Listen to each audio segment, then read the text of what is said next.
আমার মামার স্ত্রী দেখতে খুবই আকর্ষণীয় ছিলেন।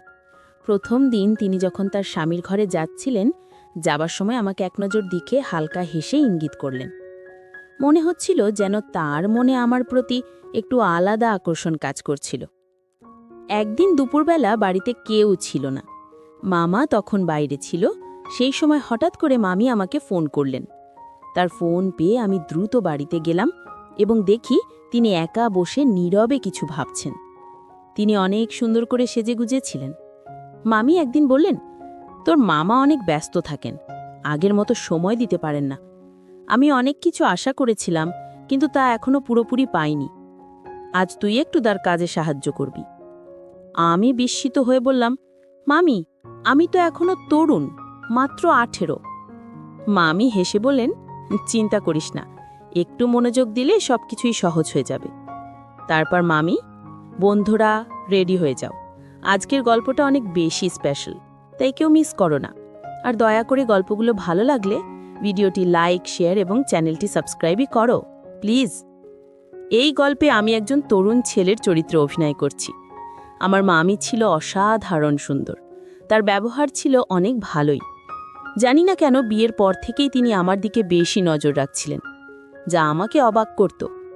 মা চলে যাবার পর থেকে আমার জীবনটা একাকী হয়ে পড়েছিল। আমি তখন অনেক ছোট ছিলাম যখন বাবা আমাদের পরিবারকে ছেড়ে চলে যান। তারপর থেকে মা একাই আমাকে মানুষ করার দায়িত্ব নিয়েছিলেন।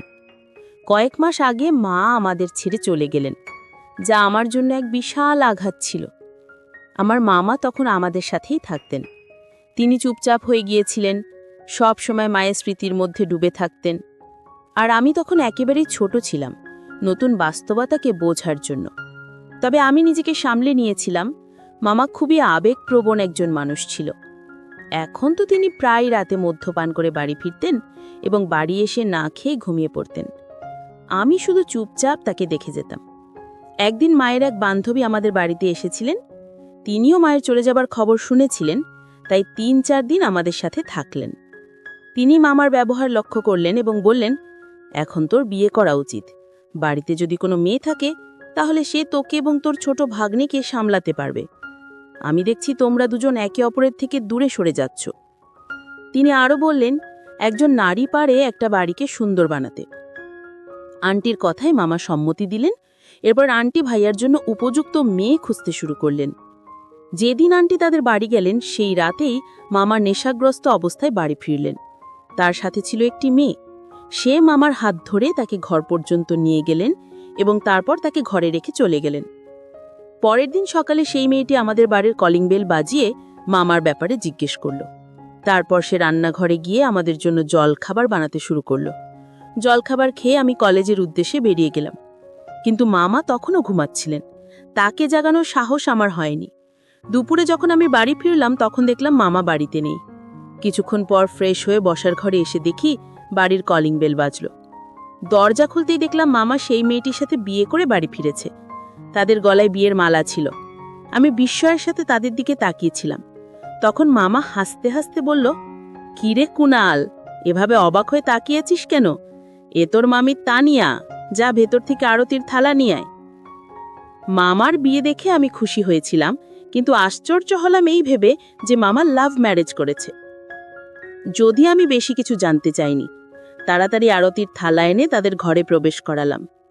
নতুন মামি খুবই সুন্দর ছিল, তাকে দেখে আমি অবাক হয়েছিলাম। নতুন মামি বাড়িতে আসার পর থেকেই ঘরের সব দায়িত্ব নিজের হাতে তুলে নিলেন।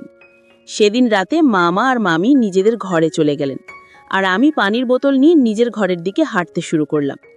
ঘরের দিকে যাবার সময় হঠাৎ চোখ পড়ল মামার ঘরের দিকে। সেখানেই মামির চোখে আমার চোখ পড়ল। মামি হালকা হাসলেন আর চোখের ইশারায় কিছু বোঝাতে চাইলেন এবং তারপর দরজাটা বন্ধ করে দিলেন। প্রথম দিনই তিনি আমাকে এমনভাবে দেখেছিলেন যেটা আমি তখন সাধারণ একটা ভুল বোঝাবুঝি ভেবেছিলাম, কিন্তু পরে বুঝতে পারলাম হয়তো তার মনোযোগ ছিল আমার মতো তরুণ ভাগ্নার দিকেই। পরের দিন সকালে মামা ঘর থেকে বেরিয়ে এলেন, তার মুখে এক অন্যরকম আনন্দের হাসি। মায়ের চলে যাবার পর তাকে এতটা খুশি আমি কখনো দেখিনি। ভালো হয়েছে যে মামা বিয়ে করেছে। মামি আসাতে তার জীবনে কিছুটা হলেও আনন্দ ফিরেছিল। মামি এসেই ঘরটাকে আবার প্রাণবন্ত করে তুলেছিল। মামি খুব ভালোভাবে বাড়ির দায়িত্বগুলো সামলে নিয়েছিলেন।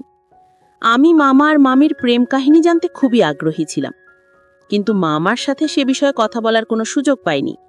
সকালে নাস্তা করেই মামা অফিসের জন্য বেরিয়ে যেত, আর সন্ধ্যায় ফিরেই শুধুই মামির সাথেই সময় কাটাতো। এটাই তো স্বাভাবিক, কারণ তাদের নতুন বিয়ে হয়েছে। মামা সন্ধ্যায় বাড়ি ফিরেই ফ্রেশ হয়ে মামিকে কোথাও না কোথাও ঘুরতে নিয়ে যেত। অনেক সময় তারা বাইরে থেকেই রাতের খাবার খেয়ে আসতো এবং আমার জন্য খাবার নিয়ে আসতো। এইভাবেই দেখতে দেখতে মামা আর মামির বিয়ের 20 দিন পেরিয়ে গেল। একদিন কলেজ থেকে একটু তাড়াতাড়ি বাড়ি ফিরলাম। বাড়ি এসে মামির ঘরে গেলাম। দেখলাম মামি সুন্দর করে সেজে বসে আছে। তার গায়ে ঝলমলে শাড়ি আর মেকআপ একদম অন্যরকম লাগছিল। আমি মামিকে জিজ্ঞেস করলাম, কোথাও যাচ্ছ নাকি?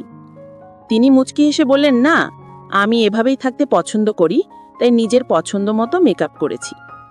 মামির কথায় সায় দিয়ে আমি বললাম, মামি, আমি আপনাকে একটা প্রশ্ন করতে চাই। আপনার বিয়ের পর থেকে এই প্রশ্নটা আমার মনে ঘুরছে। একবার আমাকে সেই প্রশ্নের উত্তর দিয়ে একটু স্বস্তি দিন। তখন মামি আমার কাছে এসে আমার কাঁধে হাত রেখে আমাকে বিছানায় বসিয়ে দিলেন। মামি হেসে বললেন, বল, তোর প্রশ্ন কি? আমি মামিকে বললাম, আপনার প্রেমের গল্পটা জানার জন্য আমি খুবই আগ্রহী। মামার সাথে আপনার প্রথম দেখা কিভাবে হলো সেটা জানতে চাই। বাইজা তো কখনো নিজে থেকে কোনো মেয়ের সাথে কথা বলে নাই, তাহলে কিভাবে সে লাভ ম্যারেজ করলো? আমার কথা শুনে প্রথমে মামি হাসতে লাগলেন এবং তারপর বললেন, তুই তোর বয়স অনুযায়ী খুবই সরল, কিন্তু চিন্তা করিস না।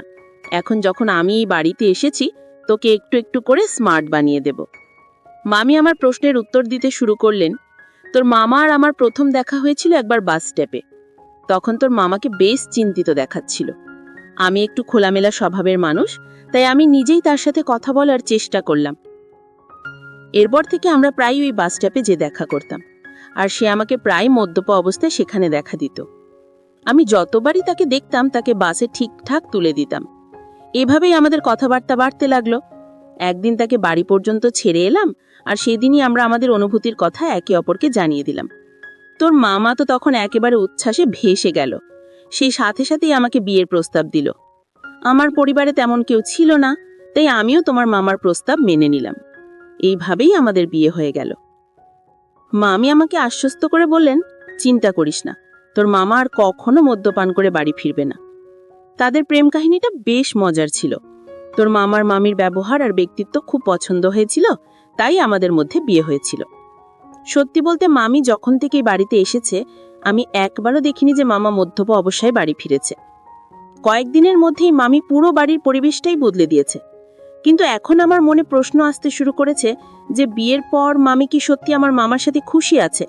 কারণ মামির আচরণ একটু একটু করে পরিবর্তিত হতে শুরু করেছে। একদিন কথা প্রসঙ্গে মামি বললেন যে তোর মামা আমাকে প্রথমে তার চোখের চাহনিতেই পছন্দ করেছিল, কিন্তু আমি ভাবিনি যে সে এতটা সাধারণ হবে।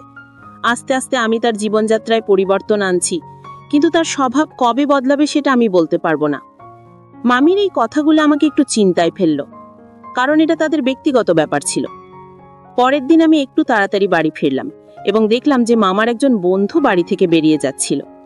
সে বেরিয়ে যাবার পর আমি মামির ঘরে গেলাম। আজও মামি কালকের মতোই বেশ জাঁকজমকপূর্ণভাবে সেজেছিলেন। তাকে অসাধারণ লাগছিল। আমি মামিকে জিজ্ঞেস করলাম, মামি, মামার বন্ধু বাড়িতে কেন এসেছিল? আর আপনি এত সুন্দর করে সেজেছেন কেন? কোথাও যাচ্ছেন নাকি? তার উত্তরে হাস মাম বললেন, তোর মামার কাজের কিছু কাগজ আনানোর জন্য ওকে বাড়িতে পাঠিয়েছিল। আর আমি যে কেন এত সেজেগুজে আছি সেটা তো কালই তোকে বলেছিলাম। মামির কথায় আমি বিশ্বাস করে নিলাম এবং তারপর নিজের ঘরে চলে গেলাম। কিছুক্ষণ পর মামি আমার ঘরে এলেন। আমি তখন পোশাক পরিবর্তন করছিলাম, তাই ওনাকে দেখে একটু লজ্জা পেলাম। কিন্তু মামি আমাকে এক দৃষ্টিতেই দেখে যাচ্ছিলেন। তিনি হেসে বললেন, লজ্জা পাবার কি আছে? আমি তো তোমার মাম। তারপর তিনি কাছে এসে আমার শার্টের কলা ঠিক করতে লাগলেন। তিনি আমাকে জিজ্ঞেস করলেন, তোমার কি কোনো প্রেমিকা নেই? আমি মাথা নেড়ে নাসূচক উত্তর দিলাম। তখন মামি হেসে বললেন, ঠিকই তো, তোমার মতো একটা সাধারণ ছেলের কিভাবে কোনো প্রেমিকা থাকতে পারে? তোমার জীবনযাত্রা এতটাই সাধারণ যে কোনো মেয়ে হয়তো তোমার দিকে